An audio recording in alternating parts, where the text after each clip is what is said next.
Audiolibros en 15 minutos. Suscríbete al canal y explora un nuevo libro cada día.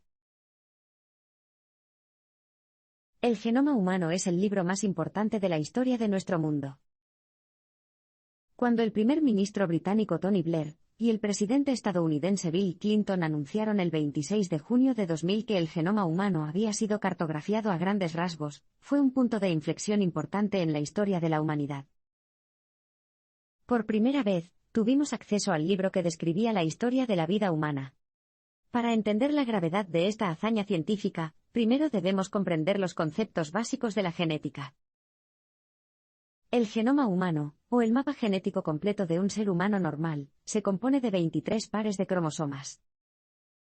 Un cromosoma tiene la forma de la letra X, y los genes se apilan en cada uno de los brazos de la letra.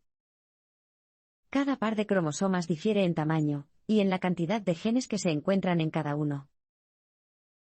Un gen en sí mismo vive en una cadena larga de ADN, que es ácido, que a su vez está compuesta por una serie de pares de moléculas llamados nucleótidos, adenina, citosina, guanina y timina. Estas moléculas a menudo se denominan simplemente por sus primeras letras, A, C, G y T. Estos pares están escritos en el genoma, que se puede leer para poder replicarse. Piénsalo de esta manera, los genes de nuestros cromosomas son como cuentos cortos, lo que convierte al genoma humano en el libro más grande e informativo del planeta. Con más de 1000 millones de palabras, el genoma humano también puede ser uno de los libros más largos y complicados del mundo. En él, se pueden descubrir todos los capítulos de la vida que se hayan escrito. Y lo que es más, las decenas de miles de genes que componen el genoma humano, toda esta información, caben en el núcleo diminuto de una célula diminuta que fácilmente podría estar en la punta de un alfiler. En nuestro genoma, puedes descubrir la evolución de la vida desde las bacterias, los peces y los simios hasta, finalmente, los seres humanos. Podemos aprender cómo surgieron enfermedades como la enfermedad de Huntington o por qué a las personas les encanta la sensación del agua fría del océano. Los siguientes parpadeos abrirán este libro de la vida humana, y examinarán algunos capítulos que han definido la esencia de cada persona del planeta. Si bien los humanos son únicos, no somos el punto final de la evolución. Hay más por venir. Podríamos pensar que, como humanos, somos el punto final de la selección natural, es decir, la evolución se detuvo con el Homo sapiens. Otras especies similares, como los chimpancés, están en peligro de extinción, pero los humanos siguen prosperando. Pero si bien los humanos son realmente únicos, ¿somos realmente tan especiales? Desde una perspectiva genética, no. De hecho, compartimos la mayoría de nuestros genes con otras especies animales. Por ejemplo, solo el 2% de nuestra composición genética difiere de la de nuestro pariente genético más cercano, el chimpancé. El hecho de que tengamos menos pelos y tengamos un cerebro más grande se debe solo a una pequeña parte de la historia de nuestro genoma. Sin embargo, la diferencia más notable en nuestro genoma es que tenemos un par de cromosomas menos que los chimpancés. En vez de eso, 2 cromosomas se fusionaron para convertirse en uno solo. Entonces, ¿por qué nuestros genes son tan similares a los de los chimpancés? Es probable que hace varios millones de años existiera un grupo de simios que evolucionó siguiendo 2 caminos distintos. Un grupo se convirtió en los chimpancés que conocemos hoy en día. El otro, después de varias generaciones y callejones sin salida genéticos, nos convertimos en nosotros, el Homo sapiens. La adaptación es otro tema interesante. El desarrollo genético no solo ocurre al azar, sino que los genes evolucionan a lo largo de las generaciones, lo que permite que cada generación se adapte mejor a las nuevas condiciones que la anterior. Curiosamente, las bacterias están más adaptadas genéticamente que los humanos. Como los seres humanos tienen una esperanza de vida relativamente larga, necesitamos más tiempo, o más generaciones, para adaptarnos genéticamente a un entorno cambiante. Hace miles de años, los humanos eran mucho más pequeños. Sin embargo, con las mejoras en los alimentos y las condiciones de vida, la selección natural ha favorecido a los seres humanos, que podrían aprovechar al máximo estas nuevas condiciones. Como resultado, los seres humanos han crecido en promedio. Por el contrario, dado que las bacterias tienen una esperanza de vida más corta que los humanos, su desarrollo genético ocurre mucho más rápido. De hecho, las bacterias pueden replicar el número de generaciones humanas de los últimos 5 millones de años en menos de 25 años. Como resultado, las bacterias pueden adaptarse muy rápidamente a un entorno cambiante. Entender cómo funciona el genoma ha ayudado a descubrir las bases de las enfermedades genéticas mortales. Los genes no solo hacen que tengas el aspecto que tienes, sino que también determinan cuánto tiempo vivirás. Por ejemplo, los genes pueden causar las mutaciones responsables de la enfermedad de Huntington, una enfermedad incurable que afecta el centro de movimiento del cerebro, y hace que una persona pierda lentamente el control de sus funciones motoras. Lamentablemente, la enfermedad de Huntington siempre es mortal, y puede ser heredada por los hijos de los afectados. Sin embargo, todas las personas portan el gen que causa la enfermedad de Huntington. La única diferencia es que algunas personas tienen más repeticiones, es decir, copias exactas de este gen en particular que se repiten una y otra vez, que otras. De hecho, si tiene más de 39 copias, contraerá la enfermedad de Huntington. Sin embargo, para poner esto en perspectiva, imagine si ampliáramos el genoma humano y lo estiráramos, de modo que sus genes, de extremo a extremo, rodearan el ecuador terrestre. En este hipotético código genético de 24,000 millas, la colección mortal de genes que desencadenan la enfermedad de Huntington tendría menos de 1 pulgada de largo. De ahí el poder del material genético. Esta pulgada es el factor decisivo entre una salud perfecta y una muerte lenta y dolorosa. La palabra genética que describe la enfermedad de Huntington, la serie de nucleótidos que indica al cuerpo que actúe, es CAG, citosina, adenina, guanina. Por lo tanto, si esta palabra se repite suficientes veces en su genoma, lo más probable es que contraiga esta enfermedad mortal. Curiosamente, hasta ahora los investigadores conocen 6 enfermedades causadas por esta repetición del CAG en particular. Las mutaciones repetidas son especialmente problemáticas, ya que cuantas más veces se replica un genoma, más fácil es que los genes se equivoquen y repitan una secuencia de forma incorrecta, lo que podría provocar una mutación mortal. En el caso de la enfermedad de Huntington, muy pocas personas optan por que la enfermedad se diagnostique adecuadamente. Porque aunque conozcas tu destino, ¿cómo te ayudará eso a escapar de lo ineludible? Nuestro genoma está lleno de párrafos basura, y sin sentido que parecen no significar nada. Si bien es cierto que tu genoma está repleto de información valiosa que te convierte en una persona única, también está repleto de basura. De hecho, al contrario de lo que los científicos habían pensado anteriormente, nuestro libro del genoma está lleno de párrafos inútiles y, a menudo, ilegibles. Cuando los científicos empezaron a decodificar el genoma humano, pensaron que todo lo que encontraran sería importante, ya que cada gen era crucial para guiar las numerosas funciones del cuerpo. En cambio, encontraron una gran cantidad de lo que llamaron ADN basura, cadenas inútiles de genes que se repetían una y otra vez, que a menudo se parecían a versiones corruptas de genes útiles. Resulta que solo alrededor del 3% de nuestros genes son realmente útiles. Pero el ADN basura no es solo basura. De hecho, puede ser peligroso. Muchos de estos genes basura eran originalmente virus que estaban incrustados en el genoma a medida que el cuerpo trabajaba para suprimirlos. Como ya hemos aprendido, la repetición de ciertas palabras en un genoma puede causar anomalías. A veces, estas repeticiones pueden causar tumores y dañar otras partes del genoma, lo que podría causar enfermedades e incluso la muerte.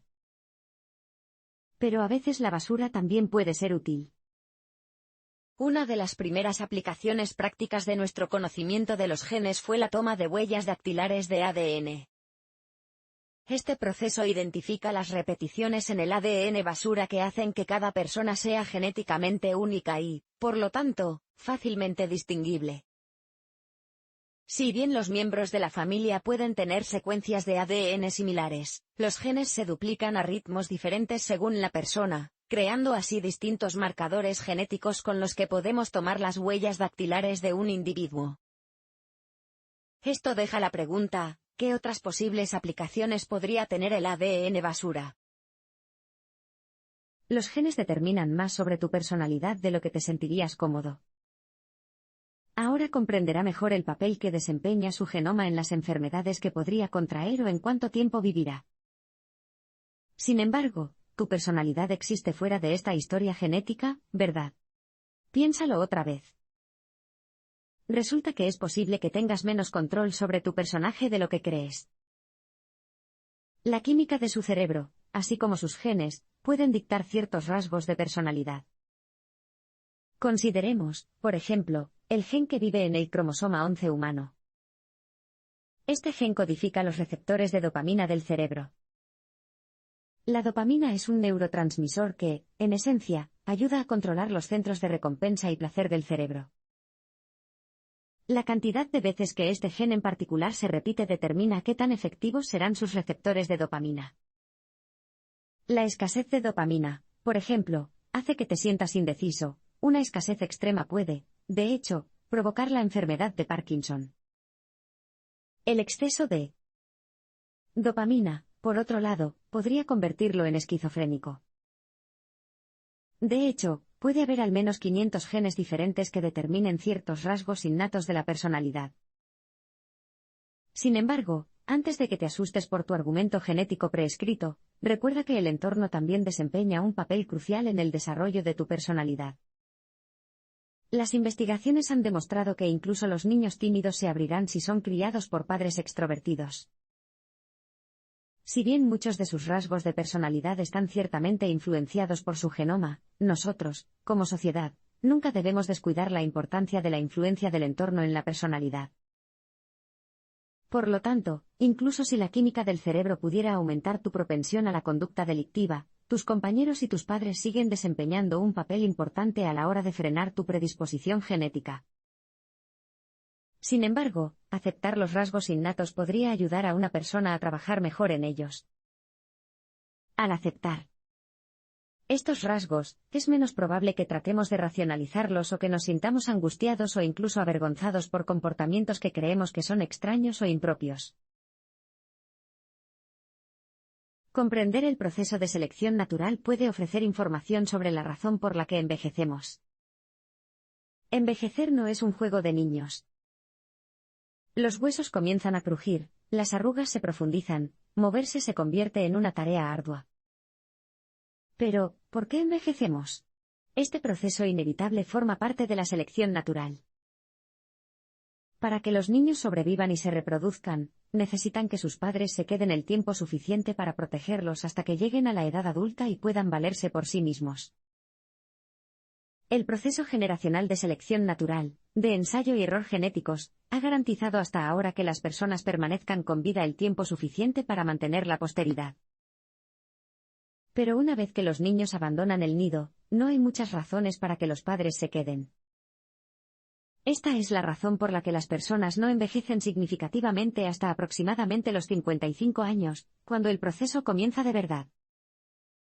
En este punto, lo ideal es que nuestros hijos se hayan reproducido y la generación mayor se vuelva redundante.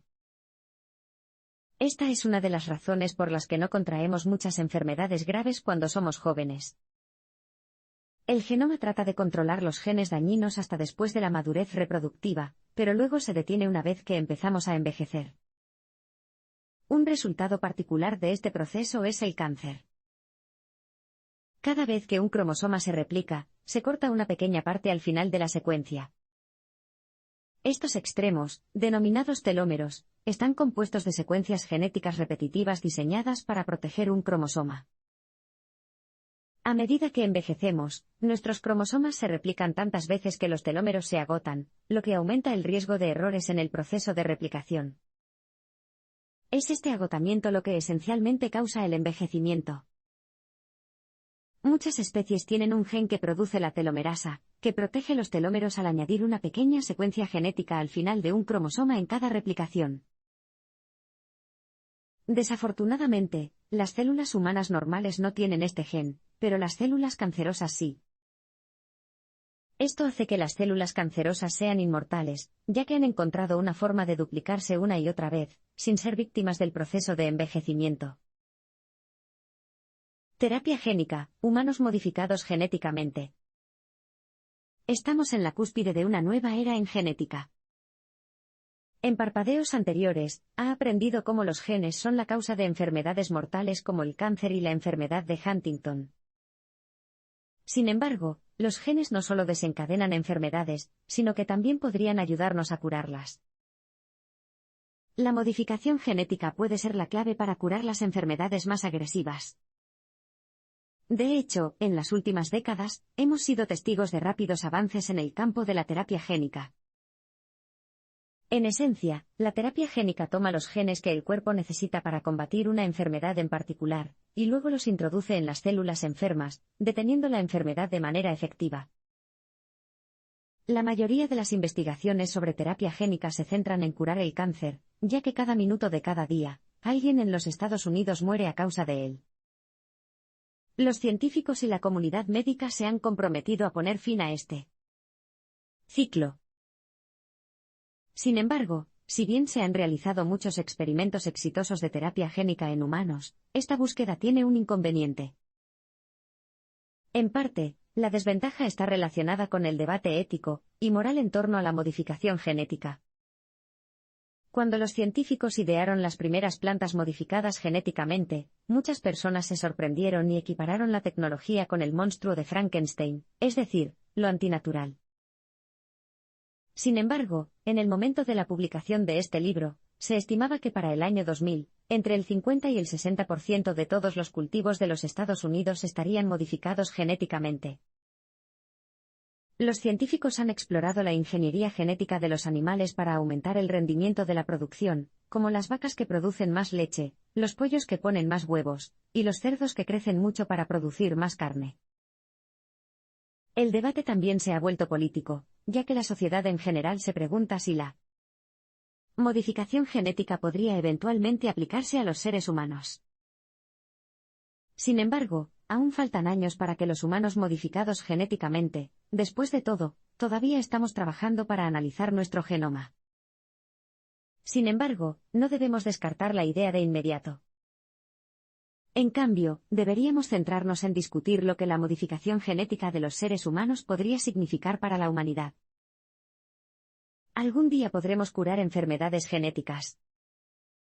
Pero la pregunta sigue siendo, ¿deberíamos hacerlo? La horrible historia de la eugenesia en el siglo XX ha ensombrecido la terapia génica. El término eugenesia fue acuñado en 1885 por Francis Galton, primo hermano de Charles Darwin, y describe la reproducción de humanos mejores, que cumplen ciertos criterios para lograr la pureza genética. Es posible que esté familiarizado con el término debido a las horribles políticas de la Alemania nazi durante la Segunda Guerra Mundial.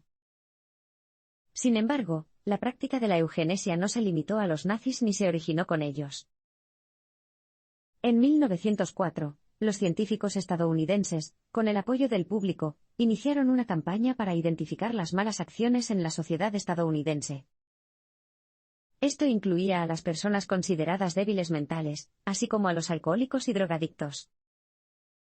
Estos individuos eran considerados de segunda categoría y, según el pensamiento de los eugenistas, no deberían contaminar el acervo genético del país mediante la reproducción.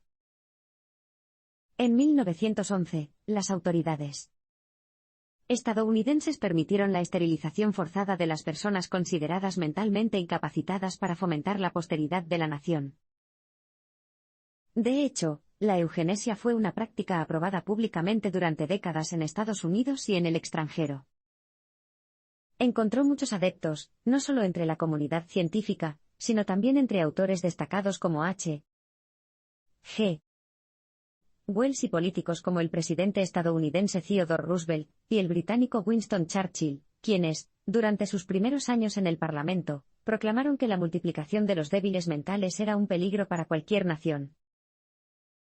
Churchill incluso intentó aprobar leyes de eugenesia en Gran Bretaña en 1910 y 1911, pero fracasó. La sombra de la eugenesia prevalece aún hoy. Cuando se analiza a los embriones para detectar el síndrome de Down, y se les presenta a los padres la opción de interrumpir el embarazo, se podría considerar que se está practicando la eugenesia. Sin embargo, la mayoría prefiere pensar que esta situación protege tanto al niño como a los padres de una vida innecesariamente difícil. Sin embargo, lo que es más importante, la diferencia entre esto y la verdadera eugenesia es una cuestión de elección. Los padres tienen la opción de continuar con el embarazo o no, nadie los obliga a interrumpirlo. Un eugenista diría que el niño no es apto para el mundo y no permitiría que los padres opinan. ¿Tienes libre albedrío? ¿Qué es más plausible, la tiranía de la sociedad o el dominio de los genes? ¿Eres libre de pensar y hacer lo que quieras? ¿Puedes desarrollar tu personalidad de acuerdo con tus deseos o los genes dictan tu forma de pensar y actuar? En otras palabras, ¿realmente tienes libre albedrío? Puede que no le guste la idea de que toda su vida esté dictada por su composición genética. Como individuos, es difícil entender que somos una víctima del determinismo biológico, es decir, de la creencia de que nuestros genes determinan nuestros pensamientos y acciones. Es más probable que nos sintamos cómodos con la idea del determinismo social, que sostiene que las causas de eventos como el divorcio, el abuso infantil o el alcoholismo se encuentran en nuestro entorno pasado y presente. El determinismo social supone que los hijos de divorciados, por ejemplo, tienen más probabilidades de divorciarse de sus propios cónyuges, ya que se han visto influenciados por este momento crucial de su desarrollo. Pero si aceptamos que la sociedad moldea nuestro carácter, cosa que ciertamente hace, en parte, ¿no es nuestro sentido del libre albedrío tan ilusorio como lo es bajo el determinismo biológico? Sin embargo, en lugar de cuestionar la influencia de la sociedad, aceptamos fácilmente que la sociedad es la causa de todo lo que hemos hecho y, al hacerlo, descuidamos la influencia de los genes. Aceptar que la genética desempeña un papel tan importante en nuestro comportamiento como lo hace la sociedad puede facilitar la aceptación de nosotros mismos por lo que somos. Incluso si el determinismo biológico es real, eso no implica en modo alguno la inevitabilidad. Aún puedes elegir qué hacer, incluso si tus genes te dicen lo contrario. Pero al elegir aceptar el determinismo social, elegimos renunciar a nuestro libre albedrío para que la libertad eluda la responsabilidad de nuestras acciones. Es extraño que tantas personas estén dispuestas a aceptar y abrazarla tiranía social, la inmensa influencia que la sociedad tiene en nuestros pensamientos y acciones, y, sin embargo, luchen con tanta fuerza contra la idea de que el comportamiento humano también está influenciado por nuestros genes.